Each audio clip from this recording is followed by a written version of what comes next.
Our final speaker is the founder of the Center for Wellbeing at the Economics Foundation. He's the director of Happiness Works, and he created the innovative Happy Planet Index, which possibly he'll be mentioning in passing. He's also got a very entertaining TED Talk available online, which you might want to check out later on. I watched it yesterday, it was great. So would you please now welcome Nick Marks.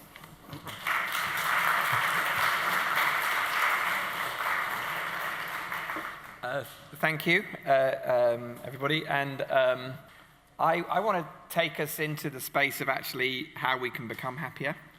So we've heard quite a lot about this morning about Richard laying out a lot about what's going on in policy.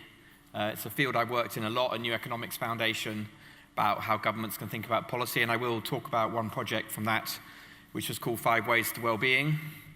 And I'll talk a little bit about what I'm up to now, which is about being happier at work. I'm not actually going to talk about the Happy Planet Index. You'll have to watch my TED Talk for that if you want to. But I wanted to remind us what happiness looks like. This is my best mate, Pete, actually. And it's a picture of him when he was best man at my wedding. And he got up at the speech and, talking about sort of the last speech, he said, he's got quite a gruff voice. I can't really do a Berkshire accent, but he goes, the only reason that Nick asked me to be his best man was because I'm balder and fatter than him. He's also got the biggest heart in the world and a lovely man. And he's sort of the person that I go to talk about when I've got problems, which seems to be too regular. But anyway, we can all see he's happy. He's got the wrinkles around the eyes, he's got the big smile, and we can all recognize that immediately. And one of the reasons is that happiness is a universal human experience. We all experience it, and we all recognize it. And it forms one of the sets of what some psychologists call our primary emotions. For any of you who are psychologists, you may recognize this picture, or did psychology at university. It's from a very famous experiment in the 1960s by a guy called Paul Ekman. He was a social psychologist. And he had this idea that we had sort of primary emotions, a bit like primary colors, and that we displayed these on our faces. And he took these pictures of actors displaying the emotions. And you can see in the bottom left, surprise, fear, anger, surprise, anger, fear, disgust, sadness, and then with a very nice gap in his teeth, happiness in the middle at the bottom. And it might seem strange that we don't, in 1960s psychology, there was some argument about whether these distinct emotions were universal or not, but there was a lot about cultural relativism and the fact that each culture would have a different way of displaying emotions. And he basically debunked that and actually went back to what Darwin said over 150 years ago, that emotions are a universal human function. And there should be an emphasis on the word function there, because emotions are functional. They help us survive and thrive. So from an evolutionary perspective, they have helped us and our ancestors be more able to deal with the challenges and opportunities that we face. I think we all recognize that anger and fear are part of the fight and flight mechanism. That, anger is about a violation of a norm, and we respond to that to try and deter a future violation. Fear is about a threat, and we have to take actions that help us deal with that threat. So a typical response to fear would be to detect and evade, run away, or to freeze sometimes, hide ourselves from the fear. And in fact, there's an interesting sort of anecdote around psychological research and the biases that we find in our scientific research, that was through the 1920s, 30s, women were considered too emotional to do psychological experiments on. So all the experiments about fear were on men. And they really, really missed out that there's this huge way, which is more predominant in women than men, which is that women will tend to gather together and collectively deal with the fear, whereas men will do it more individually. And so a bias in psychology actually led to some wrong theory around functional responses to fear. Now, one of the things about emotions is that whilst they are in the brain, and Richard Layard talked about the neuroscience of showing, that there are different brain patterns, I always get a bit worried that that somehow is an objective measure, because what they actually do with that, they put people in scanners and they can see something going on, but then they ask them, how are you feeling? And they calibrate what they're feeling to the things in the scanners. So it's still going back to a subjective experience that they are calibrating that against. So I always worry that people get very excited about neuroscience, and it is very exciting and it's fantastic. But, and it gives some objective data around this, but you've still got to calibrate it by asking people what they're feeling. So when they say they're in pain, something goes off. When they say they're in pleasure, something else goes off. And then they go, well, look, this shows there's pain here. Well, you actually have asked somebody, so you've still got a subjective part of that. But anyway, disregarding that, emotions are always accompanied with bodily experiences. It's how they are different than cognition. They don't just reside in the brain. They ready us to act. In fact, the word emotion means to move out, emove. And so they are accompanied with bodily experiences. So, if we get angry, God, we are flushed with energy to do something about it. And other emotion called sadness down here, which is a total draining of energy, is actually when we're sad, we're actually very de-energized. And sadness is about a functional response to a loss of a support system. And it actually has paid us over the millennia to slow down, to not have a lot of energy and rush around and try and find a new support system straight away, but to take our time, to reflect. And we see that. And, poets have known this for ages. They will talk about, the depths of our sorrows being sort of equal to the heights of our joys. Cahill Brown in the beautiful poem, The Poet, will talk about that on joy and sorrow. And so there's a sort of way that they move together, all of our emotions. But what about happiness? What is the sort of evolutionary purpose of happiness? I know you can't quite say evolutionary purpose, but stay with me for a bit. So the big sort of take-home message is that the so-called negative emotions, which are helping us deal with threats, the so-called positive emotions, so happiness, enthusiasm, joy, interest, contentment, are about opportunities. So the negative emotions help us survive. The positive emotions help us thrive, in a very crude cut. But, something like enthusiasm is about mobilizing energy to seize an opportunity. Interest is about focusing energy to deal with a task which is a bit challenging in the present, but will bring medium-term benefits. Contentment is a lot about reflecting on an achievement or something that's gone and thinking about it, and so we can learn our lessons and do well in the future. So happiness, positive emotions are highly functional for us. But there's another point here, which is that we can see that Peter's happy. We can see it. If it was just about our own functionality, we don't need to display the emotion. And that shows us really that emotions are about communicating with other people as well as they are about our own functioning. So happiness is almost a social emotion. And, this family are all laughing together. And in fact, if you walk down a road laughing by yourself, you look slightly mad. Whereas it is the most natural thing to do with another human being. That's why, phones are so annoying on the train. You only hear one side of a conversation or someone laughing, and it's very disconcerting. We are used to seeing this visually going on. And we also coordinate our emotions with people around us. So if you come into work and, you're feeling very happy, you've had a nice work into work, and you go into the room, and there's tension, you feel that tension way before you know what's going on in the room. We all do. We think we're sort of psychic, but actually it's a normal human phenomena that we are sensitive to the emotional field between people.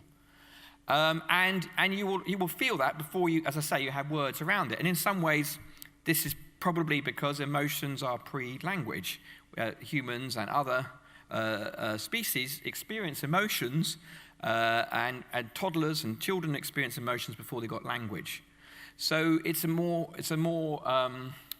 well, you could say primitive, but it's a more early developmental thing, and we're all sensitive to it. And similarly, it can work the other way around, but we're very good at coordinating stuff. And what that means is that, no person is an island. We don't just sit here on our own, in our own happiness. We are connected in a web of people, a web of relationships around us, and our emotions are in that space. And in fact, you can show that statistically. So we all know the idea that everybody on the planet is only 6 degrees of separation from everybody else at the most, yeah? So Kevin Bacon made it famous, but it's been around a long time and been slightly proven in some random ways, like trying to post random letters places. But anyway, sort of relatively true. But what you may not know is that emotions travel around a group to 3 degrees of separation, which means that your emotional experience affects your friend, which has effect on their friend, which has an effect on their friend. And for most of us, this means, on average, that we affect about 2,000 people around us with our emotional experiences. Now, we are not kings and queens of the universe. This is happening to us too. So we are affected by about 2,000 people around us as well. And we're interconnected with these people. And if you want to see the research on this, this research comes from something which is called the Framlington Heart Study. It's a very famous sociology experiment, really, of social medicine, about heart disease in Framlington, which I think is in New England. And there's a very good TED talk on this called Connected, a very nice popular book called Connect as well by Nicholas Christakis and James Fowler. And they show that emotions affect that. And they're looking a lot in this study around behavior. So they're looking at mainly health behaviors. So if you want to give up smoking, the best way of giving up smoking is to hang out with non-smokers. If you want to eat healthier, the best way to get healthier is to hang out with people that eat healthy. You will catch their habits from them. So it's these sort of behaviors are very contagious. And if you look at obesity, which is obviously on the rise in the US and here, if you study how it travels, it looks very like a virus through the population if you speed up the time. And that is really because it is contagious in people's behaviors and also in the norming of expectations. In that if more people are heavier, then it becomes more normal, and so people don't worry about it so much. So, this is counter to the sort of anorexial stuff that we were talking about earlier today. But, the general thing is actually people are getting heavier rather than thinner as a population. The psychological damage from the images of thinness is a different matter at all, and I think very important. I remember there was, I don't know if it's still going, but there was a nice campaign called Everybody, which was, trying to look at that normalizing. And people like Dove soap have tried to do things around that, images around that, picking up on that sort of stuff. But it is a very important issue. But so our happiness, I would say, matters. It's highly functional, and it's contagious. And that's all well and good. But, can we actually become happier in our lives? Can we structurally find ways of doing that?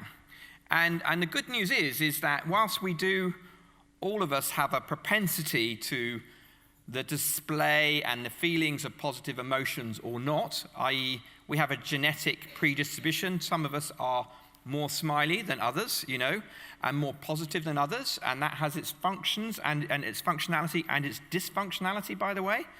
If you are so super positive and optimistic, you can override negative signals, and you can get yourself into problems with that over-optimism and over-positivity. So it is important that we always look for a balance here. But as a general rule, most of us would like to be happier than unhappy. And we can take with the word, I know the word's slightly provocative, in the sense it sort of feels a bit light and fluffy, and some people want to push back that it should be about meaning rather than happiness. And I basically just think, is it people's lives going well? The nice thing about the word happiness is that it has a really nice emotional feel to it, an emotional tone to it. And I think in our society, we've been pretty bad about talking about emotions. I've done a lot of work under the word well-being, and I know that well-being works better with governments, and happiness works better with the general population. But we really are talking about the same things. Are people's lives going well? So I want to talk about a project I did when I was with the New Economics Foundation.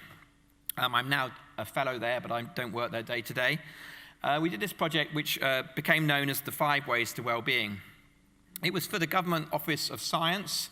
They have a foresight project, which is sort of to counter the fact that government tends to just think about what it can achieve in this term. So how can they think longer term? In fact, there is an expression in policy circles, like NIMBY is not in my backyard. We often accuse politicians of being NIMTO, not in my term of office.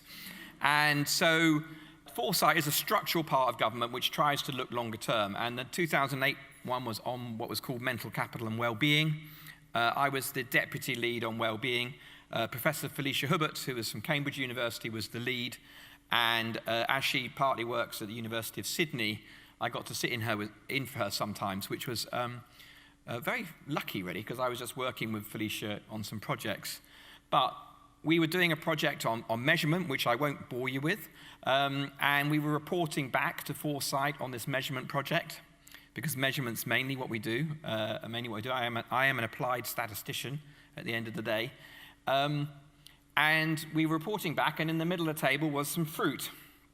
And I said to the head of Foresight, what we need is the equivalent of 5 fruit and vegetables a day, but for people's well-being. And he looked at me rather quizzically, and he goes, we do. And he said, my budget's all closed at the end of this week, and I happen to have £10,000 left in my budgets. If you give me a proposal for less than £10,000 by Friday, I'll give you a project on that. So on Thursday, he got one for £9,600, and I swear that is the truth. And we created the 5 Ways to Wellbeing. So you have to realize with this piece of work that we are in the realm of social marketing now. Social marketing is how do you message an idea that can help people change their behavior. It's done a lot around smoking and all sorts of other health things. And so a classic example of a social marketing experiment was one in Australia, which was around smoking, which was taste the difference, kiss a non-smoker. And so you're trying to find a positive, immediate benefit in a health message. So 5 Ways to Wellbeing was born out of that. And what we did was we summarized the evidence about what has been shown, what interventions have been shown to make people happier. So the first one of those is connect, which is that our social relationships are absolutely the most important thing for our happiness and indeed our health. And we are relational beings. None of us are in isolation. In fact, all of us were physically created through a relationship between our parents. We were brought up in a network of relationships, our families, our schools, our communities. We live in relationships in our neighborhoods, in our organizations, in our communities of interest, whatever they are. We are relational beings. And our relationships are the cornerstones of our lives. And sometimes we neglect them. We get pulled away in different spaces. And Connect is there to remind us that that's the most fundamental part of our happiness. Just for your information, the 3 dots afterwards are really to try and turn it from connect, which is an order, into connect, which is an invitation. The whole space of happiness and well-being is a facilitative space. It is not a prescriptive space. Government much prefers to tell you what to do, doesn't really like to ask you and invite you into the space, but really the space of well-being is around that. The second one is to be active, which is that our physical activity is really influential on our levels of happiness and well-being. And in a sense, this is the body working in reverse. So emotions are accompanied by a physical sensation, and actually physical sensations will affect our emotional being too. So the fastest way out of a bad mood is not really chocolate. It's really much more getting up and walking or doing any exercise of choice, yeah? And the latest evidence on both health and happiness is that it's not around 30 minutes, 4 times a week of sweaty exercise, which brings happiness and health. It's the first 10,000 steps you can do each day. 10,000 steps is about 5.5, 6 miles. Human beings are probably designed to walk between 8 and 12 miles a day. That's our evolutionary sort of history. So walking about 5 or 6 miles a day is a great thing. You can get apps that track this now. I have one. I've given up using the tube. If you want to walk across London, it only takes you an hour. The tube journey would take you half an hour anyway, and it's horrible. So you've used half an hour. You've got an hour's exercise for half an hour's cost. So I do lots of things around walking through London. Anyway, that's just my tip. But there are lots of ways, and you just have to find your own activity of choice and from your own level of ability. So really, 10,000 is probably not so important for someone who struggles to move at all. It'll be the first 2,000 steps a day, and it's actually starting from where you are. The next one is to take notice. Please, sir. Yes, I've heard that quite a lot recently, and I quite like that. Sitting is the new smoking. And, we're definitely not designed to sit. Yeah? I'm not going to do it now. I do that sometimes in talks, get people to stand and stretch. It does change the energy immediately in the room when you do that. The next one is to take notice, which is to notice what's around you. We are in a fantastic hall here today. And although it's a bit grey and miserable outside, there was still beauty in that autumn mist. Catching sight of the beautiful, being curious about things, being engaged in the world, noticing what's going on within you. Listening to those small signals within you is another way of taking notice. So there's a lot of evidence on mindfulness, cognitive behavioral therapy, all sorts of things around how taking notice is very good for our well-being. And mindfulness, don't think of it as incense and meditation and sitting in the yoga position for an hour. You can mindfully eat, you can mindfully sit on your train journey, you can be mindful in many, many ways. Sometimes we put the bar too high with that. You can mindfully wash up. Yeah, that's what my wife says anyway. Keep learning. Keep learning, and emphasis on the keep. I mean, you're all here today on your Saturdays. Presumably, you want to learn something and interested in the world. And the keep is really important. It's not just at school. It's throughout the whole life course. One of my favorite named articles in psychology is called "You Can Teach an Old Dog New Tricks." And the brain elasticity lasts right through into the 80s. Okay, there's some reduction in the elasticity of the brain, but it continues to be elastic, so we can keep learning stuff. Older people who keep learning have much better health outcomes in the short and long term. So learning is really, really important. And again, we're not talking about formal learning. In fact, some of our formal learning environments are probably not happiness-inducing. But it can be learning to cook a new dish. It can be learning anything, really. But learning is really, really important for our happiness and well-being. And then finally, the last one is give, which is that, giving to others, sort of paradoxically, makes us feel happier.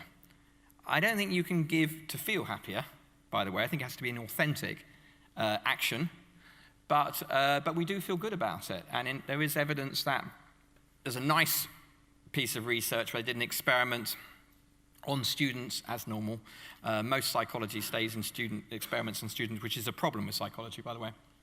But they gave these students an envelope in the morning, and the envelope contained various amounts of money, I think from $20 to $50.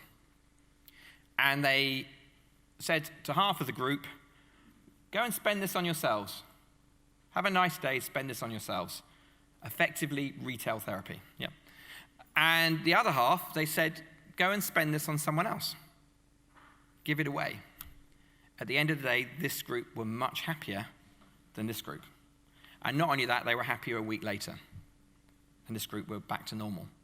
So giving actually, makes us feel happier. And what was also interesting with that experiment was they asked people before they did the experiment, did they think they'd be happier if they received a gift or gave a gift? And I'm not going to get the figure exactly right, but it was something like 2/3 thought they would be happier receiving than giving. So we actually have something wrong in our sort of cultural norms about what's going on there. We actually are happier giving than we are receiving. Christmas is about giving more than receiving. So they started to come out in these sort of handy postcards. I'm afraid I don't have any with me, but they really were just a way of messaging them. They've been used in lots of different ways. I mean, they actually were designed for individuals as sort of nudges, it would be the sort of term. But they've been used, Action for Happiness, Richard was talking about that this morning. They've been used as the first 5 for their 10 keys of living. There's a little small dot there saying, based on the 5 ways to well-being, they just reordered them to make it spell great, which I kind of like, but I think that exercising is much more prescriptive than being active. So I actually prefer our words, but people take your things and make them what they want to. They've been used in New Zealand. Any Kiwis in the room here today? No? Anyway, they've been used in the Christchurch area after the earthquake. They became New Zealand's most successful public mental health campaign. They're called the Winning Ways to Wellbeing then. People have started to interpret local projects differently. This guy in Norfolk created a new word. He called it photography. And he got his budget from fitness, from getting people to move, sort of budget. But what he actually went and did with it was he bought cameras, and he got people to engage in a photography class. And the idea about it was that they would walk around Norfolk and take beautiful pictures. Yeah? They had to walk to these places, so they got, they're wearing their little wristbands, and they did all their steps they needed to do. But as they were doing it, they started to, appreciate things, take notice. They started to learn to take photographs. They connected with the other people on the group. And so he deliberately designed the intervention to start being synergetic across the 5 ways. Schools have taken them. So one school, set of schools in Stockport made a sort of Mr. Wolf's journey to happiness, where Mr. Wolf, he learns how to dance and things like that. And Red Riding Hood gets to do his hair rather than him eating her.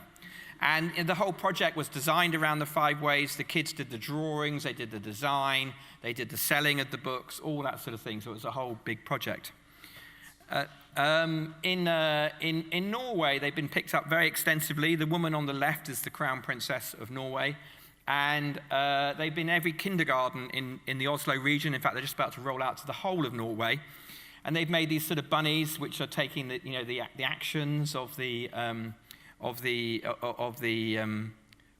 ways. The bottom right actually is giving. He's actually fighting over a gift with somebody, like toddlers do.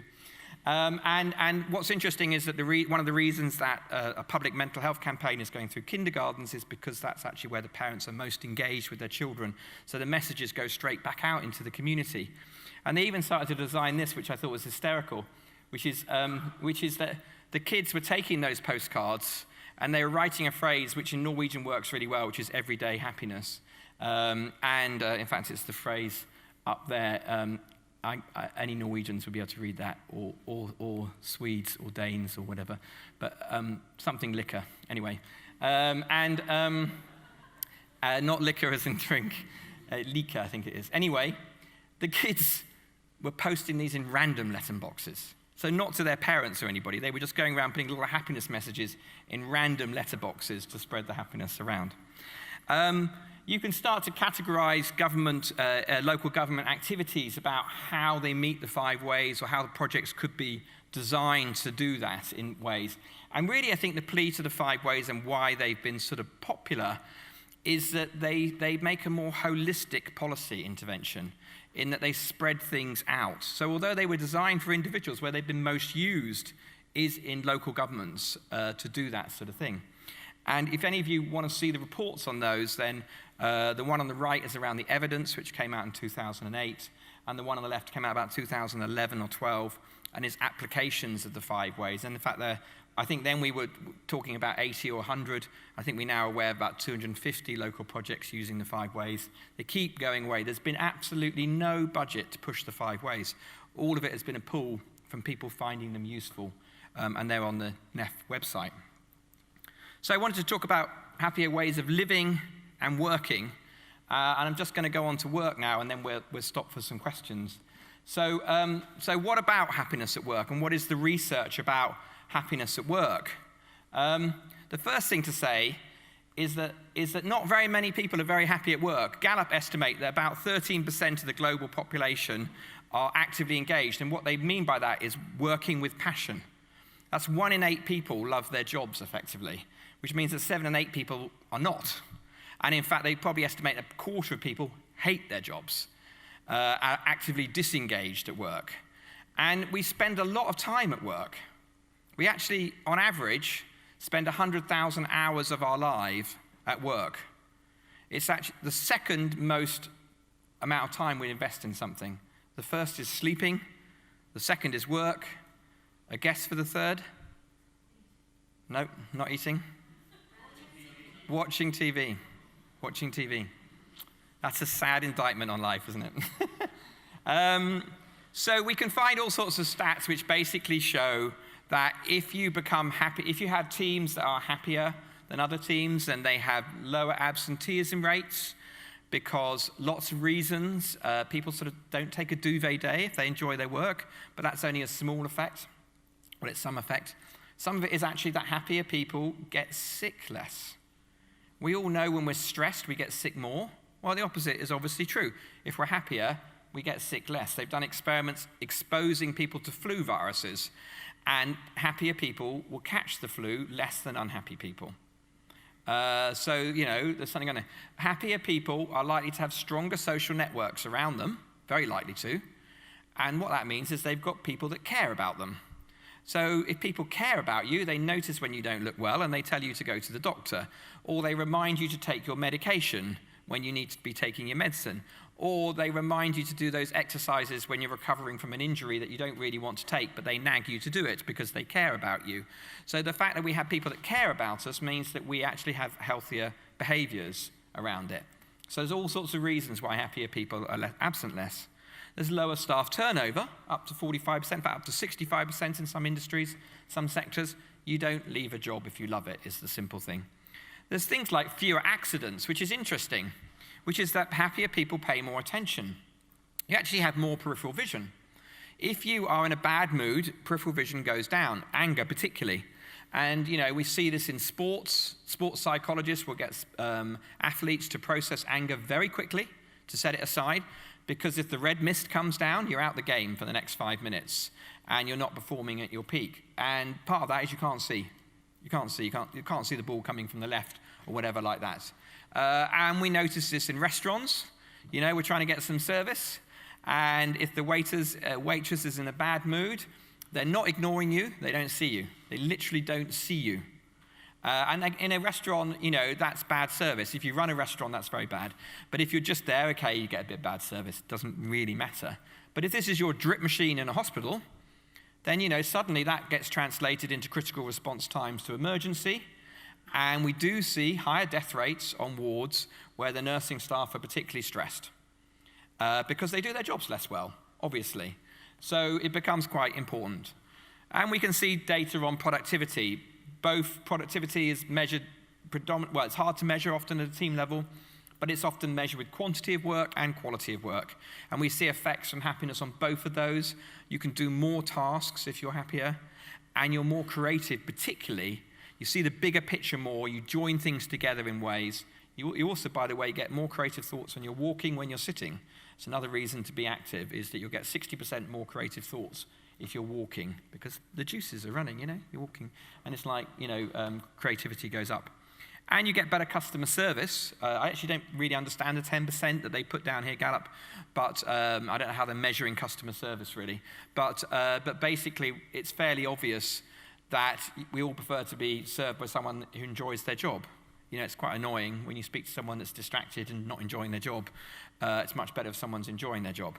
So we get higher customer service.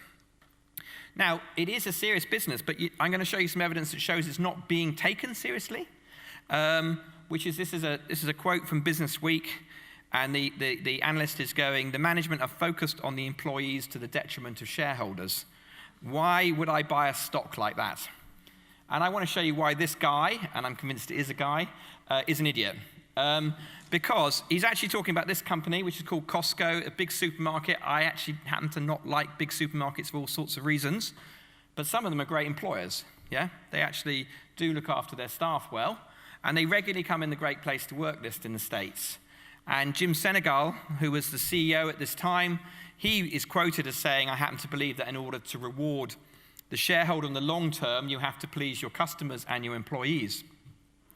And if you look at the stock market valuation of companies in the Great Place to Work list, which this guy did, called Alex Edmonds, he's at the London Business School now, and he looked at them, and basically what he did was he tracked their competitors, and he saw their share price over this time. And then he tracked the places in the Great Place to Work list. They changed every year, by the way, so it's a portfolio changing every year. And they did this. And what that means is over that period, there's about a 2.2 times return on investment if you just invested in Great Places to Work rather than other normal companies in that sector. That is a Warren Buffett type return, extra return on your investments. And what that is showing is that the stock market is systematically underestimating the importance of human beings in organizations and them being treated well. So happiness is a serious business. We've done estimates on how much it would save a typical organization. So in the UK, an average size organization is about 250 people. We've got 31 million people at work in the UK. If you line them in a line with those working for themselves to those working in the biggest organizations, the 15th millionth person, which is the median, is in a company about somewhere between 250 and 300 people. If you work out how much they would save if they did all of those things that I just showed there, then they save about £500,000 every year if they took a step, a big step, but a step towards being happier. That's not making them a perfect organization. That's just them becoming happier. There's a lot of savings for organizations in this space. But how can businesses become happier? We're talking about systems now and how systems can change. So my organization have been running happiness at work surveys around the world. We've had about 38,000 responses to our surveys, quite large data. And we can identify what the big factors are. And we're just starting to frame these in the same way that I frame the 5 ways, or we frame the 5 ways at New Economics Foundation. So frame them as an invitation to organizations and how they can become happier. So the first one is, lo and behold, connect. Because relationships at work are still fundamentally important. In every single role, relationships are important. Actually, a salesperson, which is sometimes the very sharp end of business, their connections are really important. And that is not just their connections to their customers and their potential customers. It's their internal relationships, which also predict their performance. Because if they start talking to who's producing the goods or what's going on, they can understand how the product is changing or whatever, and they actually start to be a better salesperson for that. And that's at the hardest end, but we can think of so many businesses. I mean, businesses really are relationships, and so connect is the most important. The next one is to be fair. Humans hate things which are unfair. It really generates anger. So things like fair pay are a much better prediction of happiness than total pay. It's actually, do you feel you're paid fairly? The fact that there's still a gender imbalance between pay is systematically unfair on women in our economy. And it's ridiculous. People are doing a job, they're doing a job.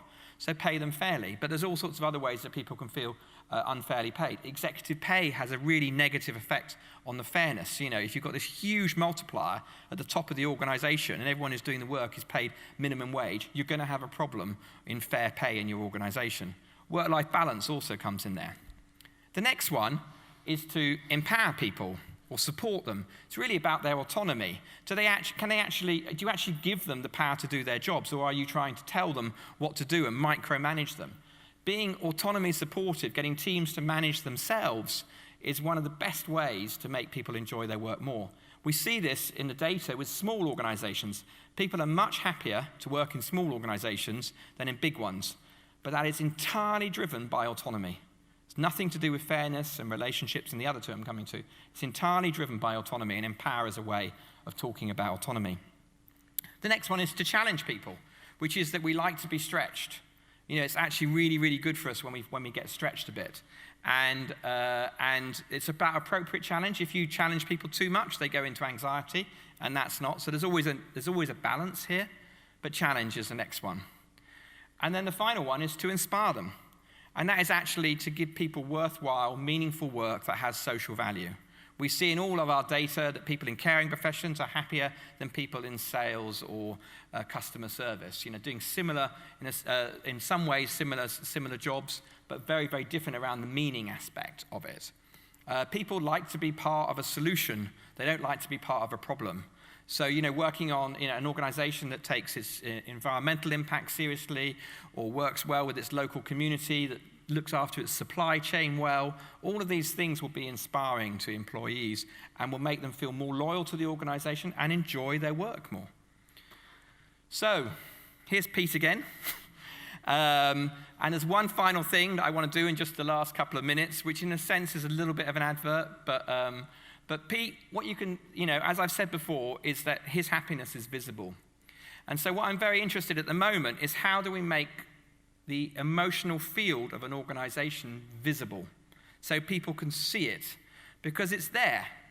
And these intangibles affect businesses a lot. So we're starting to create apps and things like that organizations can subscribe to that start to capture how people feel on a day-to-day basis in their work. And the idea is that if you feed this back to everybody, it helps people to talk about happiness so they actually feel that happiness is taken seriously. It can help them to sort of understand what's going on, who's had a good day, who hasn't had a good day. What are the time trends on this?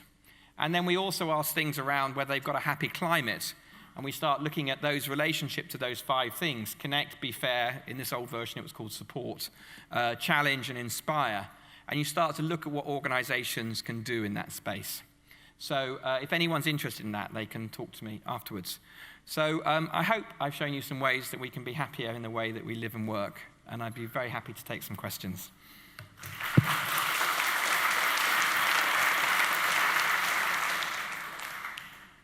The 5 ways in the organizational context. Yeah. Yes, I thought very interesting. I just wonder, though, how do you deal with failure? What those 5 categories, how do they give clues to the organization how to handle failure, either at the organization or the individual level? An important issue, I'd have thought, for many organizations, actually. Yeah, I kind of think there's no failure, there's learnings.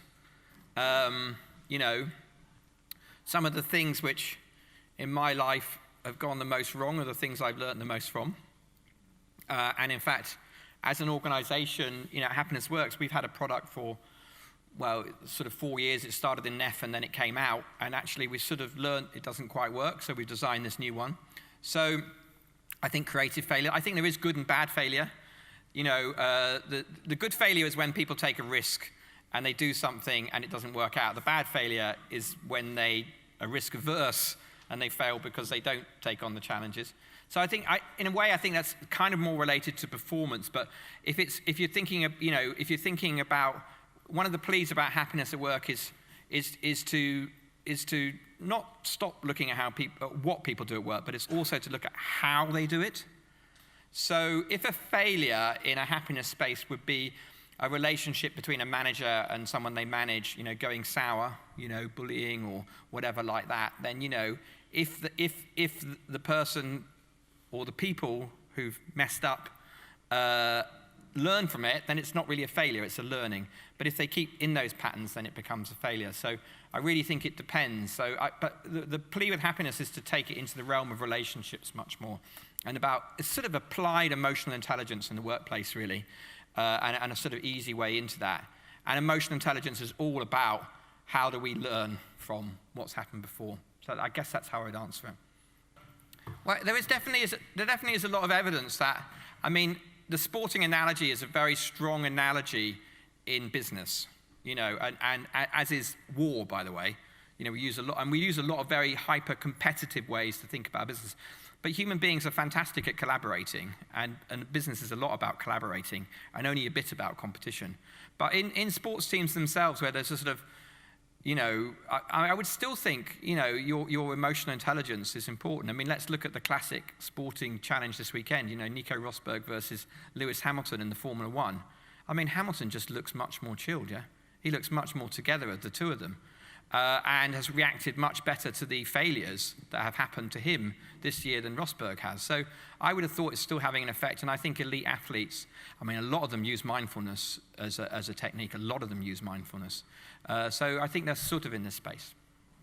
I was wondering why there are 5 factors in the first bit about well-being and then 5 different factors except for one in the workplace, when it's still human beings, and the first 5 factors surely would still apply to achieve happiness in the workplace.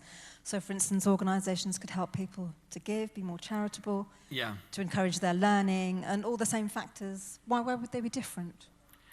I mean, there's nothing magic about the word 5, by the way. The only thing magic about 5 is about the right length of list. If you give people a list of 10, they're going to forget quite a few straight away. If you do 2 or 3, it's not got enough variety in it. So somewhere in the middle there, it's about right. We've got 5 fingers. So again, you're forcing these things into a number. We would basically, the workplace is slightly different, and we also these are interventions for the system more than the individual.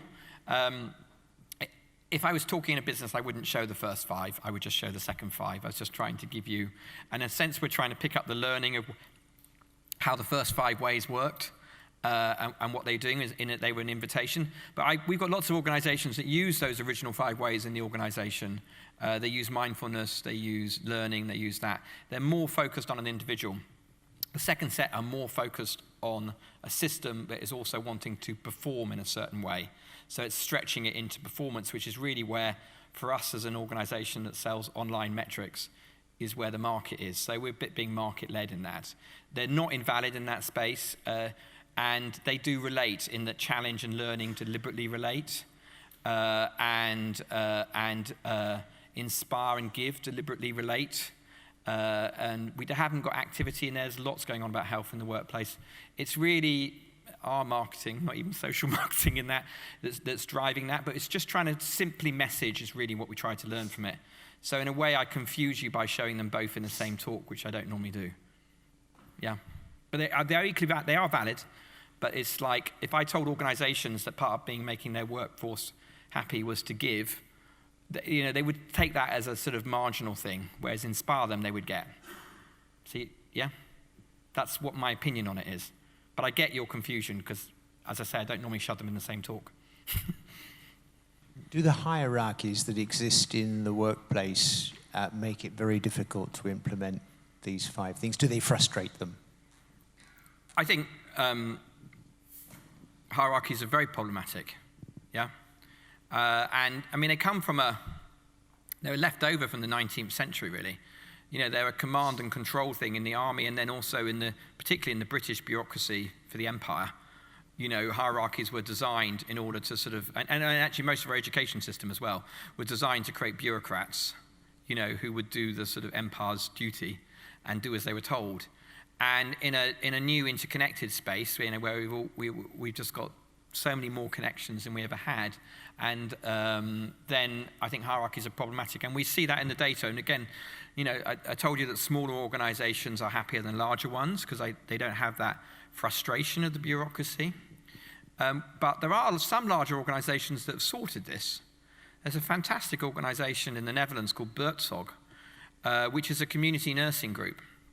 And community nurses have, their jobs have got more and more prescriptive. You have a sort of diabetes nurse that will go in and do, one intervention, and someone else who will look after wounds and whatever. And they go in to the person, to the patient's home, and they do the one thing and they get out. And they've got a certain number they have to do a day, and they're getting very, very thin. And what Buurtzorg does, they turn that totally around, and they just said, here's a team of nurses, here's what needs to be done in the community, work it out. And so they had these very self-managed teams, and these teams were supported at the center by coaches, not by managers. So there was a finance coach that could help them manage their budgets. There was probably a diabetes coach, so specialisms around nursing. And they would call for help when they needed it, but they would sort out everything on their own. And what would happen is that nearly all of them start allocating a patient to a nurse who will look after all of their issues rather than the nurses having one issue they look after each. And what happened with Buurtzorg, it was founded in, I think, 2006, so they had no employees in 2006. By 2013, they had 7,000. And that is simply nurses jumping ship into an organization that they wanted to work to because it went back to the work they really got into nursing for. And they have started to deliver spectacular value for the insurance companies, the insurance-based system in the Netherlands. Because lo and behold, if a nurse gets to know a patient, they get to know the whole family, and the whole family support the patient more, and they get this sort of, independence for the patient, which has great benefits on everyone's happiness, but also on their health recovery, so they've reduced costs. So I think that the biggest thing organizations could do would be to delegate more, would be to flatten structures, that has to come with that empowerment, it has to come with training, it has to come with support to do that. But I think, and it is happening slightly naturally in a cost-cutting way, and we've sort of moved from command and control to key performance indicators and perform. People get sort of, here's what you have to achieve it how you want. And what I think we need to move a bit more beyond that into that. That would be my vision of it. A great book on it, if you're interested in books, is called Reinventing Organizations, and it's all about that sort of issue around hierarchies and how they're moving. In regards to individual happiness, where do you think the limit is as to paying too much attention to engineering your life around, being conductive towards happiness? Because surely at some point you're just expecting to be happy because you've, ticked all these 5 categories. Surely, obviously, we're all here because we're on the other side of that, or we expect to be. But at some point, you must feel that you actually have to be mindful of the actual feeling of being happy, rather than trying to make anything fit into those categories. I think people can obsess about these things too much, absolutely. And it's a difficult one really, because from a strict evolutionary perspective, evolution doesn't care. There's a famous quote from an evolutionary psychologist, which is, evolution doesn't care a fig about our happiness. It's about our survival and thriving, and yet we sort of are naturally programmed to care about it, which is also a survival mechanism. So there's sort of a couple of things going on there, and it is slightly elusive. There are all these, poetic things like, if happiness is a butterfly and you try and catch it, it flaps away, but if you stand still, it might land on you. I haven't said that as beautifully as the poem, but you get what I mean. And so, directly pursuing happiness may be counterproductive, and there is a sort of obliqueness to it.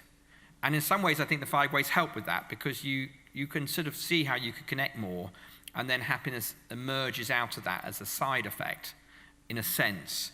But it is always, it's like if you try, if you try and fall in love, it doesn't work. It catches you unawares sometimes, in life, if you're lucky. But there are things you can do to make it more likely, definitely. So there's both of those in there. So if you obsess about anything, it's going to limit your happiness, because part of life is being flexible and emergent. That would be the way I would think about it. Being open to being surprised to new possibilities in whatever that is. Your kids, they surprise you in all sorts of ways and become different people than you expect them to. That's the joy of it. It's not like you try and, So when I gave a talk, strangely in Dubai, I've been working with effectively the equivalent of Ofsted in Dubai, but for private schools. And they said, oh, would I also do a talk to some kids? And I went, yeah. And I went into an auditorium and I had 400 kids, aged between 12 and 18, and they banned the teachers. And I just had me and these 400 kids, right? And so I'd give a little bit of talk on happiness, and they start asking me questions around, unhappiness effectively.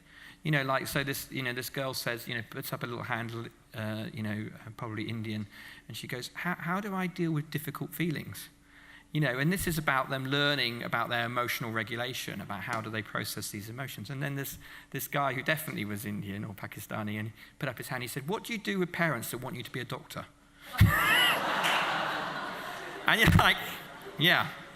And it's like, if you were as a parent and you were trying to force your kids down a certain way, he may have been a lovely doctor, but because his parents want that pressure on him. So, and that's not to say parents aren't wise, because, doctors are a good profession and all sorts of things, but it's like autonomy. Being autonomy supportive to your kids is very hard. Allowing them to make their own mistakes, their own failures, is an important part of it. And I've sort of gone off track from your question, but it's something around that. It's emergent, I think, is the big thing. And emergence, you can't say emergency, can you?